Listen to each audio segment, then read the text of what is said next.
War criminal George W. Bush has arrived in Prague as tensions escalate between Washington and Moscow over the Bush regime's plan to deploy a new first-strike nuclear missile system in the Czech Republic and Poland, in violation of the Nuclear Non-Proliferation Treaty. Russian ruler Vladimir Putin has threatened to target Russian missiles at Europe if Washington goes ahead with the project. If a new missile defense system will be deployed in Europe, then we need to warn you today that we won't come with a response. We have to ensure our security, and we are not the initiator of this process. The Lawrence Livermore Lab and University of California in the United States are also building a new generation of nuclear weapons for the United States military. In response to U.S. provocations, on May 29th, Russia tested new nuclear missiles that a Kremlin official boasted could penetrate any U.S. defense system. And Putin warned that U.S. plans for an anti-missile shield in Europe would turn the region into a quote-unquote powder keg. First Deputy Prime Minister and possible Putin successor Sergei Ivanov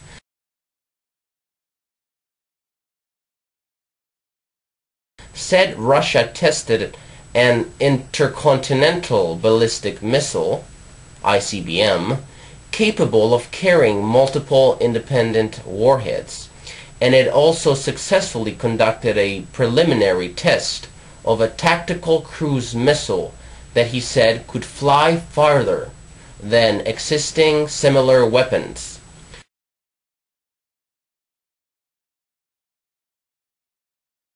Ivanov said the missile was a new version of the Topol-M, first commissioned in 1997 and known as the SS-27 in the West, but one that can carry multiple independent warheads. Existing Topol-M missiles are capable of hitting targets more than 6,000 miles away.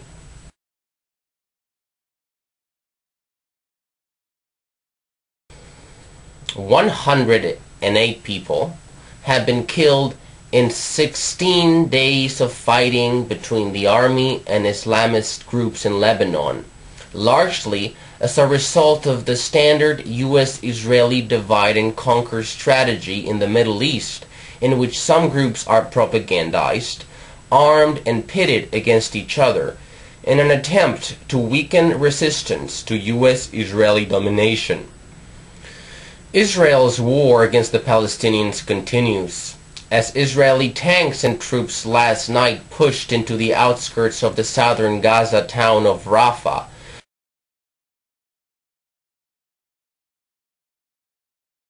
to crush any attempt to fight back against Israel's illegal occupation and aggression. At least 40 Palestinians were kidnapped. In some areas, using loudspeakers, Israeli soldiers ordered all men aged 16 to 40 to gather at a mosque or else.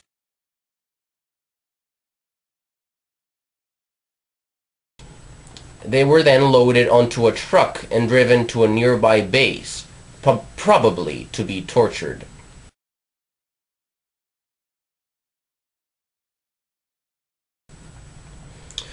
U.S. and Iraqi troops control 146 of Baghdad's 457 neighborhoods, approximately one-third of Baghdad.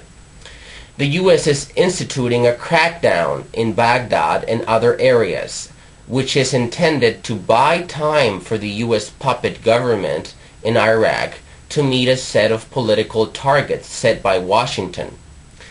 Tens of thousands of Iraqis have been killed during this crackdown.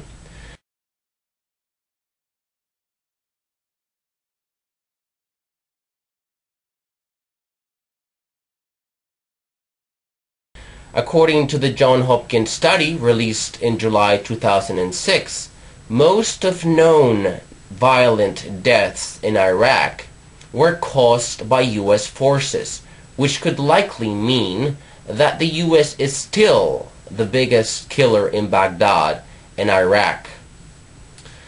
Meanwhile, the Office of the United Nations High Commissioner for Refugees said Tuesday that more than 2 million Iraqis are displaced inside Iraq, and another 2.2 million have sought shelter in neighboring nations.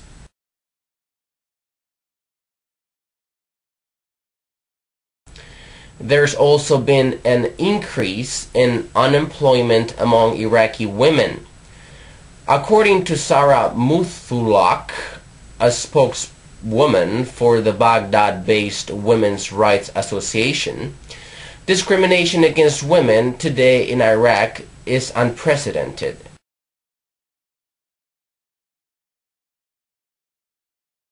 Quote, "They are being sacked because of their gender.